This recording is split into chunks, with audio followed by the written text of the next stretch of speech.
काल आपण जे हळदीचे लेपन उंबरठ्याला आणि रांगोळी काढण्यासाठी काढलेले होते ते सर्व सुक्या कापडाने जमा करून सुपलीमध्ये भरून घेतले. शुभ सकाळ सर्वांना. श्री स्वामी समर्थ. स्वामी प्रकट दिनाच्या सर्व माझ्या गोडताईंना खूप खूप शुभेच्छा. चला, सकाळी सकाळी आज व्हिडिओला सुरुवात झालेली आहे. पक्ष्यांचा किलबिलाट खूप छान आवाज येतो आहे.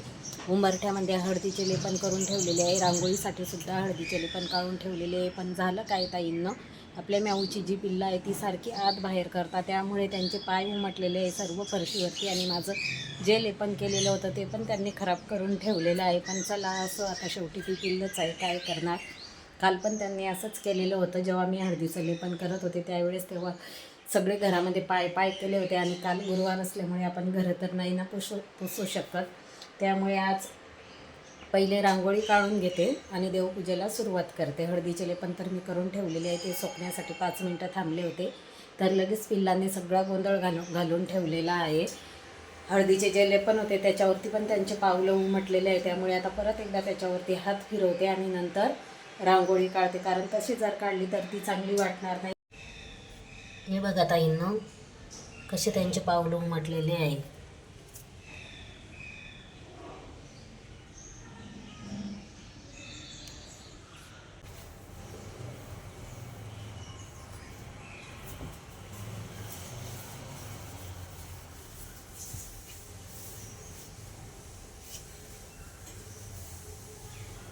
झाडू मारून सर्व मी पुसून घेतलेले होते आणि नंतर हळदीचे लेपन काढले होते.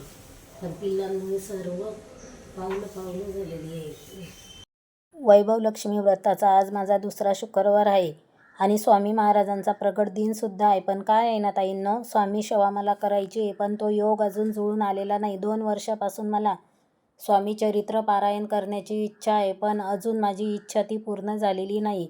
शेवटी मीच विचार करते की स्वामी माझी इच्छा केव्हा पूर्ण करून घेतील. बहुतेक स्वामींच्या मनात नसेल, त्यामुळे असा मी माझाच विचार करत राहते. बऱ्याच ताईंच्या आज खूप साऱ्या सेवा असतील. खूप दिवसापासून माझी स्वामी महाराजांच्या मठात जाण्याची सुद्धा इच्छा आहे. तुमच्या दादांना पण मी बऱ्याच वेळा म्हणते, ते हो म्हणतात, पण वेळेवर त्यांना काही ना काहीतरी काम निघतं, त्यामुळे ते लवकर घरीसुद्धा येत नाहीत. असो, स्वामी चरित्र अध्याय तो मी बऱ्याच ठिकाणी बघितला, पण अजून तो सुद्धा मला मिळालेला नाही. ह्यावेळेस सुद्धा मी 3 दिवसापासून विचार करून ठेवलेला होता की स्वामी महाराजांच्या प्रगट दिनाच्या दिवशी आपण स्वामीच्या मठामध्ये जाऊ स्वामी महाराजांचे दर्शन घेण्यासाठी, पण तो योग अजून आलेला नाही. का तर आज सुद्धा तुमच्या दादाला काम निघाले आणि ते खूप लेट घरी आले. सारखं नुसतं आत बाहेर करतात. हळदीचे लेपन सगळं मोळून टाकले आणि यानी मोळून टाकले. चला जावा. देवाची पूजा झाली, हळदीचे लेपन पण झाले, उंबरठ्यावरती रांगोळी, दारामध्ये रांगोळी सर्व झालेले आहे. जे देवाचे भांडे होते ते सर्व घासायला काढलेले आहे. का तर आपल्याला संध्याकाळी परत वैभव लक्ष्मीची पूजा मांडायची आहे, त्यामुळे. आणि माझ्याकडे नाही आता पितांबरी, भैया पावडर आणि पितांबरी दोन्हीही नाही आहेत, त्यामुळे ते भांडे आता तसेच ठेवणार आहे आणि दुपारच्या नंतर घासून घेते. आता पहिले स्वयंपाक करते बरं का ताईंनो. आणि आज काय झालं, सारखं आत बाहेर म्याऊचं पिल्लं करतायत, त्यामुळे मला पण काम सुचत नाही. कारण की काय होतं, सारखं ती आवाज देतात, त्यामुळे मला पण सारखं आत बाहेर करावं लागतं. ज्यावेळेस मी शंकराच्या मंदिरामध्ये जायची त्यावेळेस माझी मुलंसुद्धा माझ्यासोबत यायचे, पण खूप दिवसापासून मी पण गेले नाही. चला, आमच्या सौरभला बाटली भरून दिली. तो रोज शंकराच्या मंदिरामध्ये जातो, खूप छान सवय आहे. आणि बरेच दिवस झाले मी पण आपलं शनिदेवाच्या मंदिरामध्ये जे जात होतो आम्ही, ते जायला अजिबात वेळ मिळत नाही आहे. बघू आता, करूया परत सुरुवात. म्याऊची पिल्लं बघा कशी एका रांगेमध्ये सगळे बसलेली आहेत. बघा किती छान कोकिळाचा आवाज ऐकतोय, तुम्ही पण ऐकत येईल. मी लगेच इकडं आली तर लगेच माझ्या मागं पिल्लं पण आली बघा.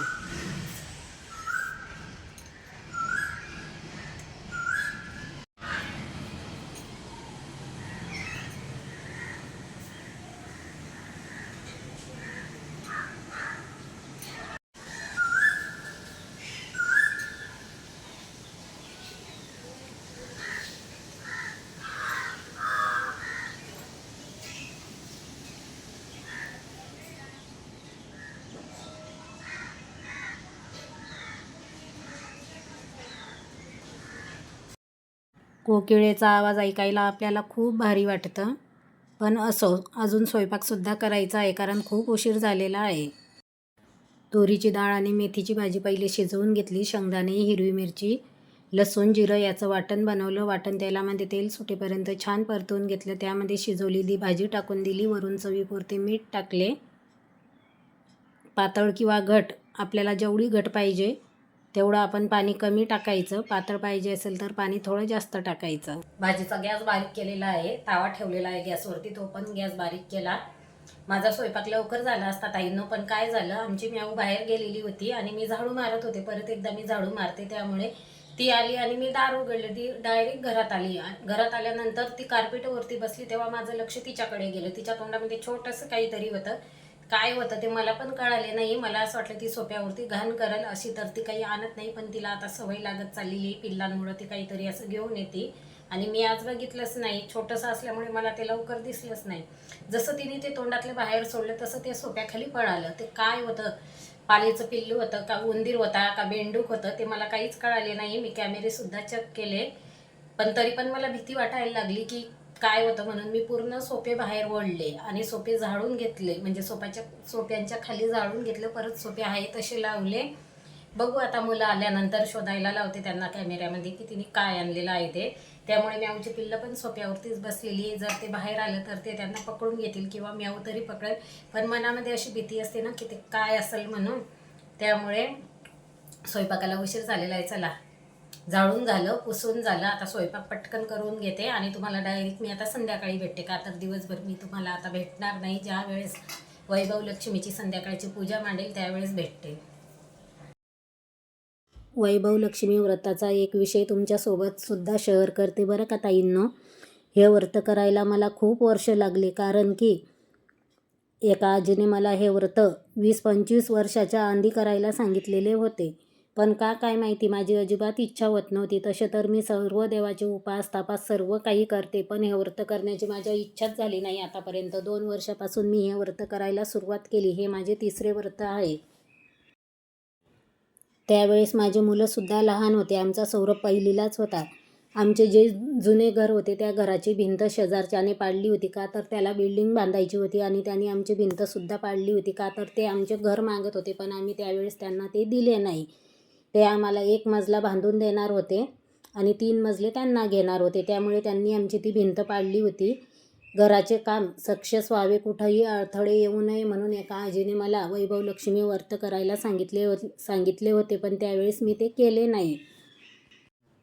नाही म्हणजे माझी इच्छाच झाली नाही. त्या गोष्टीला जवळजवळ बरेच वर्ष झाले. तुम्हाला तर मी सांगितलेलं आहे. त्यानंतर गेल्या 3 वर्षामध्ये मला 1-2 ताईने परत सांगितले की तू वैभव लक्ष्मी व्रत कर म्हणून. तरी पण माझी इच्छा होत नव्हती. शेवटी मी 2 वर्षापासून त्या व्रताला सुरुवात केली.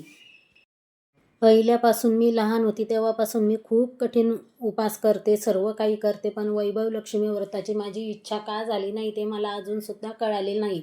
ज्यावेळेस माझा सागर लहान होता त्यावेळेस मी संतोषी मातेचे शुक्रवारसुद्धा केलेले आहे. तो वर्षाचासुद्धा नसणार आहे त्यावेळेस माझी परिस्थिती प्रसाद आणण्याची सुद्धा नव्हती, पण देवीने मला खूप काही दिले.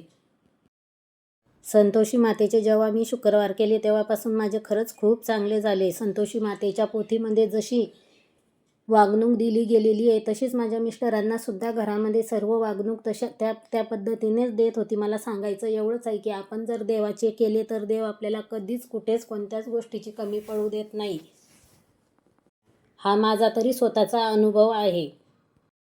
बऱ्याच वेळा यायचं की वैभव लक्ष्मीचे व्रत आपण खरंच करायला पाहिजे, पण मी विसरून जायचे. पण एक वेळा काय झाले ना ताईनं, 2 वर्षाच्या आधी ज्यावेळेस मी गावाला गेले त्यावेळेस अचानक मला एक ताई भेटली आणि ती मला म्हणाली की तू वैभव लक्ष्मीचे व्रत कर, माझ्याकडे पोथी आहे ती मी तुला देते, तू ते कर.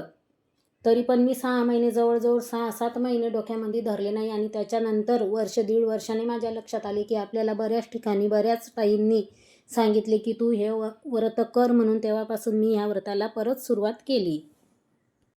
खूप वेळा मी विचार करायचे की आपण या शुक्रवारपासून हे व्रत सुरू करू, पण त्याला खूप वर्ष लागले. ही पूजा संध्याकाळीच मांडतात. पूजा मांडून माझी झाली होती, पोथीसुद्धा वाचून झालेली होती. तुमचे दादा आल्यानंतर आरतीला सुरुवात केली.